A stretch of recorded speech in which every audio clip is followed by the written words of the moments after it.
Ave mi tauta orador invita para a Corte de Justiça na um simpósio com a carga título Futuro de Fiscalidade em parte caribense de Reino.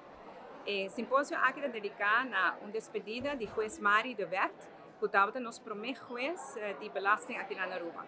Aruba tá é país com a brinca duro para haia sistema de tem mais corte para atender com casos de belasting e dessa aqui Mari de Wert tauta nos primeiro juiz.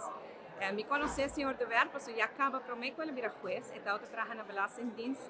Net depois como vai for de Belastingdienst em 2004, e mamãe que me tempo aí, depois eu trabalhei como juiz. E a ver, me estou contente com me porto até para agradecer e sua casa e sua família para tudo que nós fazemos para Aruba.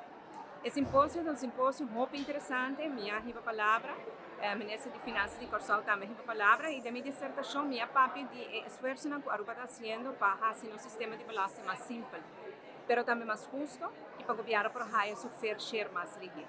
E meu papel de desenvolvimento desde 1986 de colaborar que o turno se hace e de que esforço para nos baixar o peso de belasting riba e trabalhadora e parcela mais de imposto indireto, qual é exercício que está logrando. Nós trabalhamos no Klein, nós fazemos mais para preparar para a cinema doida. Quanto trabalho nosso governo a fazer desde 2017, pero nós da Klein, nós trabalhamos para fazer e é o qual como compartilhar. Então, bom simpósio com informação cardinal, importante para nós e nosso trabalho.